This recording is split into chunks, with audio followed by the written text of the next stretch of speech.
Hello everyone, I hope you all had a Merry Christmas and a Happy New Year to you all as well. With 2023 having just wrapped up, I wanted to take a look at the end of Chapter 4 in Fortnite, as it was a storyline we had for most of the year up until December.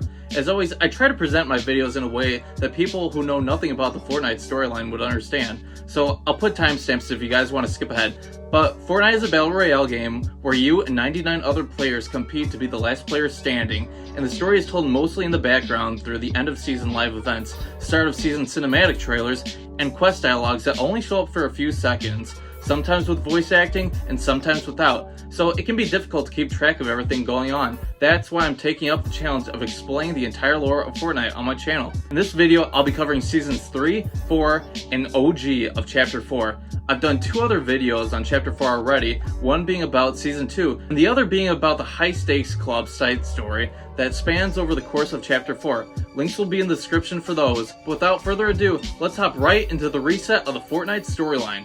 Leading into Season 3, a couple months before the end of Season 2, rumbles started happening all over the island, forming cracks in the ground. Giant roots could also be seen coming out of the cracks, along with the 0 point being heard coming from the cracks. And if you don't know and haven't seen any of my previous videos, the 0 point is the center of all creation in the Omniverse, so this is pretty huge. A new faction known as the Explorers set up camps around the island to investigate and study the cracks. I'll come back to them and talk about their members later on though. If you remember from my video on Season 2 of Chapter 4, I talked about a group known as the Luminaries. They're basically a group dedicated to research and science, but the Luminaries also investigate the rumbles, come across the Explorers, and decide their interests align here and share camps to investigate the activity. But now let's get into Season 3. As usual, this season opens up with a cinematic trailer.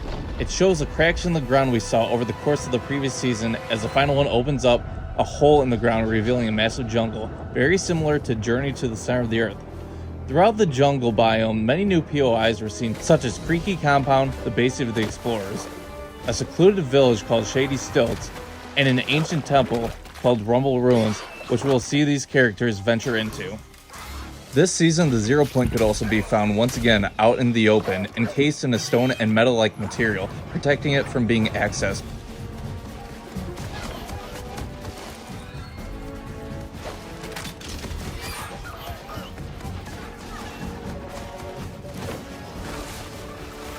And here we can see the characters finally come across Rumble Ruins, now venturing into it, in search of the unknown.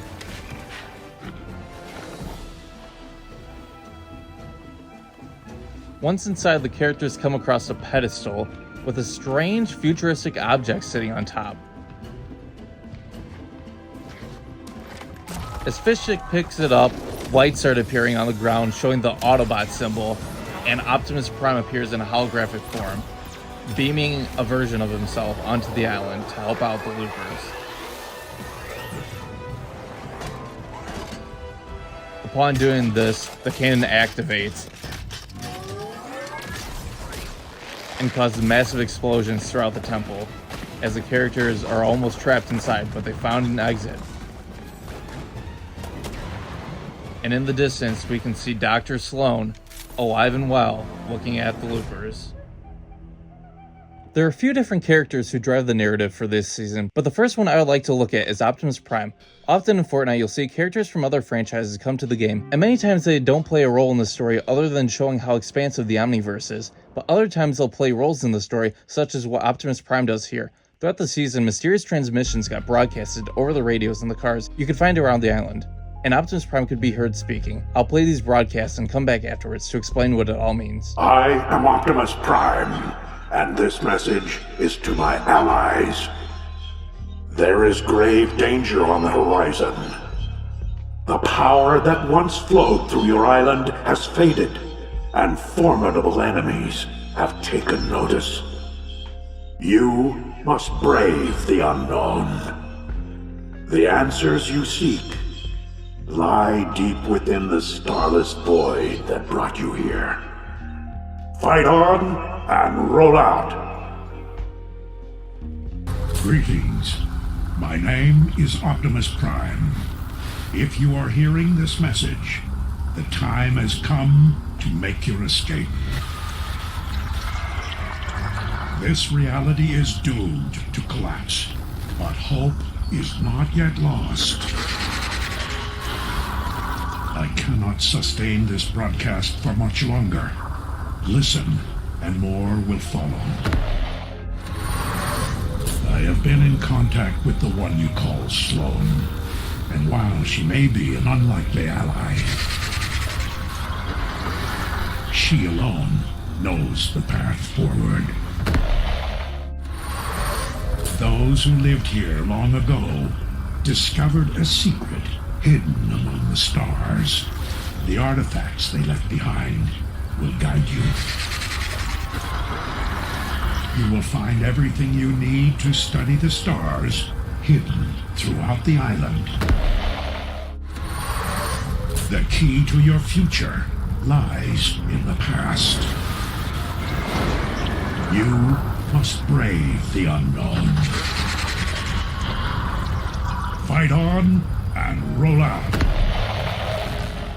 So one of the main things Optimus Prime tells us is to work with Slone. In the past, Slone was working for the Imagined Order, basically the main evil group of the franchise, looking to control all the loopers and the Zero Point, with Optimus Prime being a trusted source. He's basically vouching for her here. For now though, let's move on to Slone and put the things Optimus Prime said on the back burner. As I previously said, Slone originally worked for the IO, but was presumed dead after she and her tank were crushed by the mech in Chapter 3 Season 2. She left voice recordings around the jungle area in this season, so let's take a look at them.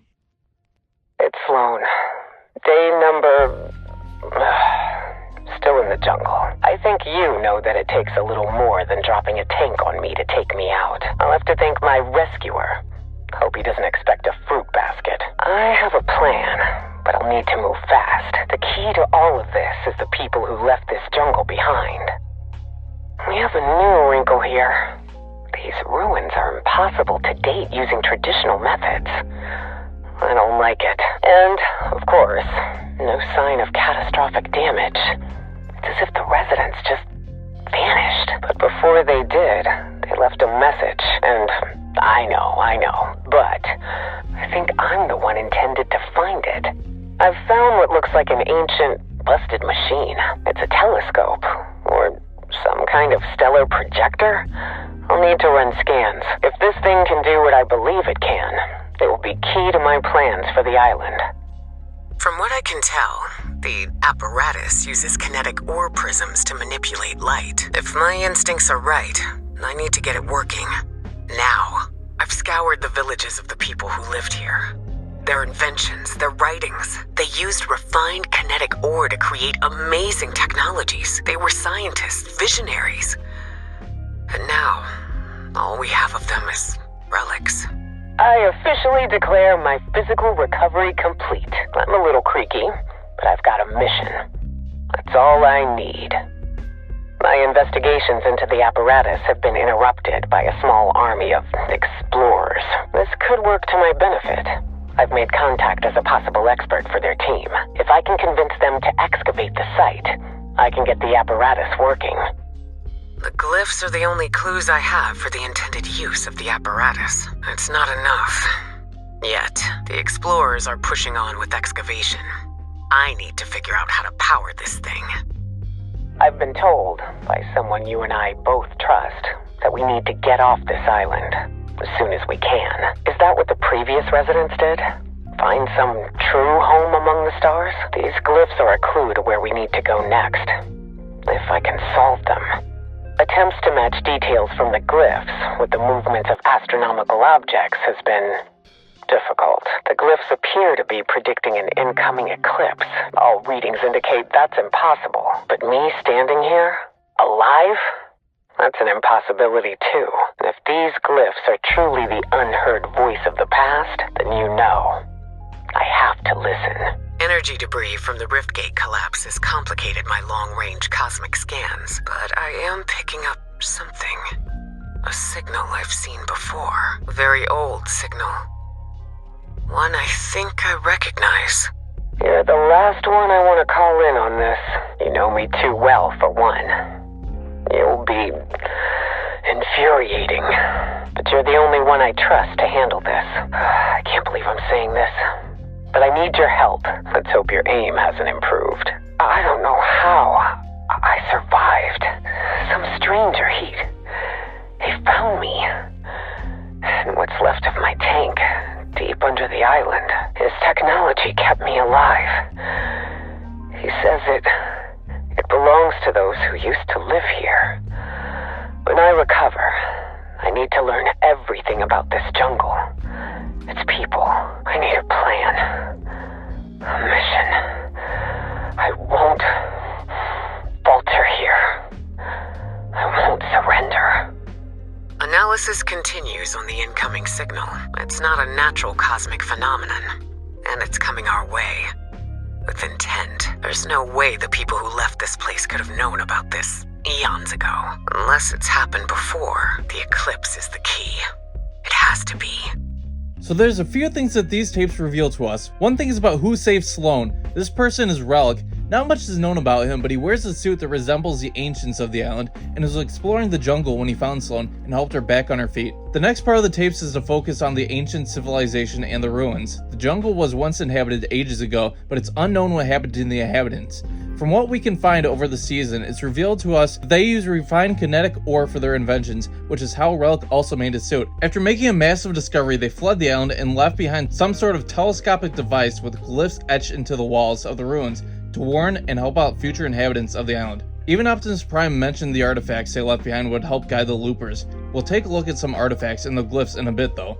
The next thing Slone talks about is the Explorers, who I mentioned earlier in the video. I'll go over the members now. Slone ends up joining the Explorers as a member, but I talked enough about her, so let's move on to the next one. Trace is a character I've talked about in my previous video. He's a member of the Luminaries but joins the Explorers this season as an intermediary between the two groups. He plays a big role in the season studying the telescope, but I'll get back to him. The third member is Guardian Amara. We don't know too much about her, but she works as a temple guardian protecting the ancient ruins and reluctantly joins the Explorers to study the ruins. The fourth member is Era. She's a mysterious character who seems to be a reincarnation of her ancestors and has the ability to access their memories. She uses these memories to help the Explorers uncover secrets of the ruins. Slone goes on to bring up how we must escape the island, as Optimus Prime previously stated, as Slone attempts to decode the glyphs. She talks about an eclipse as shown on the glyphs, foreshadowing the next season, but mentions the collapse of the rift gates from season 1 of this chapter, giving her issues. She also talks about picking up an old signal she recognizes and says she needs the source's help. This will come to find out is Agent John Jones, who got left on floating debris outside of the island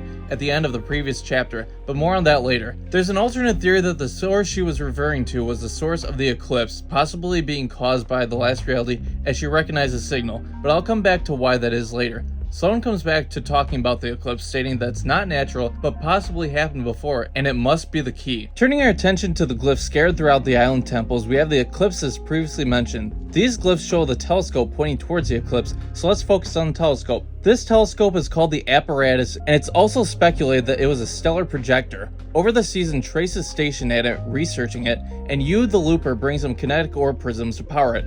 After collecting enough prisms over the season, the apparatus uses the prisms to beam a large stellar map with constellations into the sky. And ages ago, the ancients used the same device to predict the coming of the eclipse, and Slone uses it the same way this season to start devising a plan. This is also another thing Optimus Prime mentioned, using the artifacts left behind by the ancients to study the stars. There's another artifact that I should mention that has a short story quest to go with it. On the island right outside of the jungle biome, Aura was stationed looking for help. She mentioned Trace and the Explorers have stumbled across the chalice that is very powerful and dangerous, and they needed the Loopers' help to find and recover it. She said that the cup seemed like it wanted to be found, so the Loopers went to the petroglyphs and worked with Aura to create a map to the chalice, but mentioned to watch out for Queen Aurelia, who seemed to be involved somehow. Upon locating the chalice and collecting it, it's revealed that Aurelia was possessing the chalice, and then she possessed the Looper's body. Aurelia made her way to Aura, made some negotiations, and Aura convinced Aurelia to give up the Looper and chalice and possess a golden fork instead. Aura then sealed the chalice to prevent it from being used by anybody else for evil purposes. It was revealed that this was a chalice of Cubetastrophe, an artifact created by the Last Reality, the evil inter-reality group of beings bent on bringing the end of the universe. The chalice had the power to level the entire island, so it was crucial for it to be sealed. And now to wrap up this chapter, let's take a look at the final wall glyph in the ruins. This one depicts the entity that is to arrive along with the eclipse.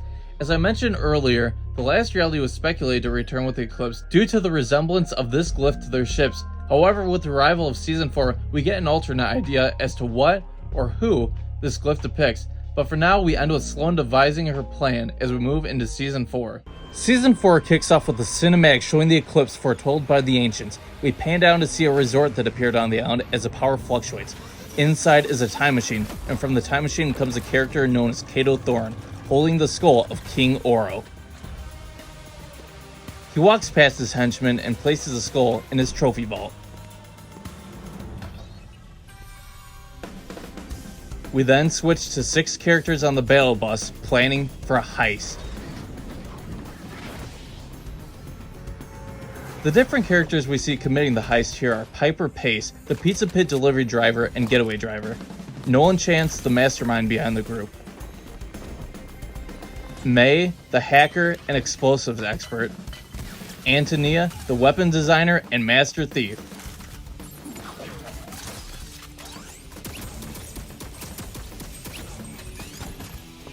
Fishstick, the muscle of the group, and finally, TikTok star Kabilama, the simplifier of the group. As they get into the vault, Nolan picks up a golden drum gun that Midas once used, causing the alarms to go off, alerting Kato Thorn to their presence as he goes to attack them. Most people don't realize it, but this scene takes place later in the season towards the end, as we can see with the quests in the season. Throughout the season, the Loopers go on a journey around the island recruiting each member of Nolan's team. The plan put together by Slone is to use the heist team to steal Kato Thorn's time machine because of the information collected from the glyphs in the previous season, letting her know what Kato Thorn is about and the information given by Optimus Prime. However, due to a previous heist gone wrong, Nolan's team members don't trust him, so that's why you, the Looper, has to bring them back together. The first task you do is to prove yourself to both Nolan and Antonia to show them you're capable of assisting in the heist. They have bad blood as Nolan bailed on Antonia during the previous heist, but eventually work together through the convincing you do. The next member to be recruited is Piper Pace. You get her attention with some fancy driving and ask her to help on behalf of Nolan.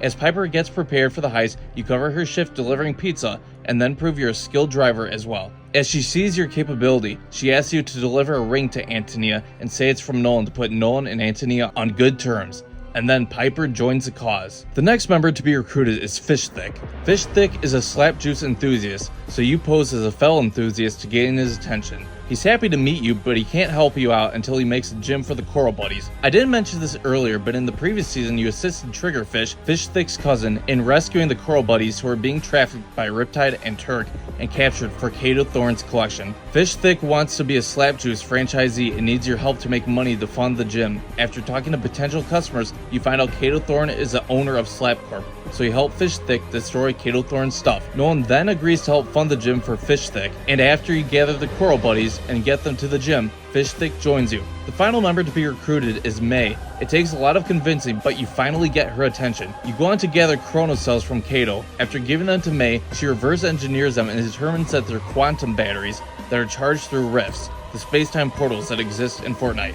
She doesn't tell you what they're being used for though, but decides to join the heist and celebrate with you by blowing things up. From here, the eclipse finally arrives, and Kato Thorn is finally ready, all powered up in his Revenant form. This is when we see the start of season cinematic take place. The next date is set to July 12th, 2018, the date of season 5 of the first chapter in Fortnite. Before he can use it again, the heist team shows up to nab the time machine, with another character called Shimmerdusk showing up on the island. If you want to know more about her, I talked about her in depth on my Monster Hunter video, but she's basically a fae who's been hunting Kato Thorn and goes on to kill him. After this, John Jones finally arrives back to the island and tests out the time machine, bringing back to the island multiple items from chapter 1 such as the Tomato Head and Durburger Head statues, setting the scene for the final season of chapter 4 and putting into motion the reset of the storyline. Unlike all the previous seasons, Season OG does not start with a cinematic showing how we got to this point, but with this season we've traveled back to Chapter 1, Season 5, the road trip season. In Pleasant Park you can find the time machine from the previous season that John Jones used. As Optimus Prime said in Season 3, the key to our future lies in the past, so that's what Jones is doing here, in the past. Throughout the month-long season, not much happens story-wise, but Slone leaves tapes for Jones to keep him on track, so let's have a listen to those. Jones, Slone here. You know when and where you are, and that means you know what you have to do. And what will happen on this side when you're done. Tomorrow, you take the time machine back. And tonight, I'm recording this. It occurs to me that I've never sent a message through time, so you might want to check back. Everything you do will ripple forward to this very moment. This might not even be the first time I've recorded this message. Do the job, Jones. It has to be done. Jones, Slone here. I feel like I've done this before, so let's assume I have. Unless this is deja vu. Alright, short version. You're back here for a reason. You're smart enough to figure it out. And it's not to change the future, by the way. Drop that fantasy right now. This is an extraction, and you're leading the way. You cannot hesitate in your duty, Jones. The world you're leaving is one of many, and there are more worlds than even you can imagine. Keep it that way. Do the job. Jones, Slone here. This is not my first message, is it? You must be making progress. Or you're screwing everything up. If you somehow end up back in the now, I will destroy this reality out of spite. Not that that would stop you from somehow bumbling back into my orbit. There's a reason why it's always you and me, time and time again. One of these times we're gonna get it right. And I'm pretty sure this is it. Jones, Slone here. I've definitely left this message many times before, so get right to it, huh? This is the first time in countless lifetimes that I don't know what happens next. We're both heading off into the unknown. I guess this is goodbye for this me and that you. But we'll meet again. Reality's not done with us yet. Keep the campfires burning, Jones. Wherever and whenever you go.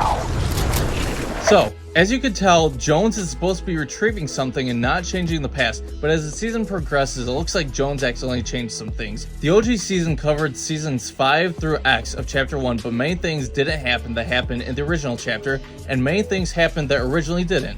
One thing was the Rift events that brought in loopers from the future with grapple gloves, showing the destabilization of time. Another thing were certain events that didn't happen, like the Devourer being unleashed or the volcano erupting, having the cube attach itself to the bottom of Loot Lake Island again, but remain stationary, hovering above the 0 point, this time almost touching it. Over the season, Jones brought the time machine towards Dusty Depot, slipped on a banana peel causing the truck to turn over, and used a quad crasher to finish the trip. As a rocket got built just like in Season X, Jones attached the time machine to it, making the rocket possibly what Jones was trying to retrieve. However, at this point we aren't sure. At the end of the season, the Loot Lake Island and Kevin mysteriously appeared by the time the rocket launched. For the Big Bang event, I'm going to leak Fortnite's full video on it so you guys can watch it yourself, but it doesn't give us too much information for the story. In the event, the rocket starts off its launch like normal, but over the course of the event, the rocket changes forms multiple times through temporal shifts due to the time machine being strapped to it. During the event, we can hear the same music as the previous rocket event, but with variations in it, making it sound more intense and giving it a triumphant feel, showing how things are different now. The black hole forms like previously in this event, but seconds later rapidly explodes, showing waves of colors through the massive expansion of the Omniverse. The looper flies through space, past all these different realities, and this event is used to show off the future of Fortnite, including the Lego reality, rocket racing reality, and festival reality, giving players the option to travel and explore the Omniverse in Fortnite. But again, with this event, it's better if you guys go watch it for yourself without me narrating, so check it out after this video. But with that, Chapter 4 is over.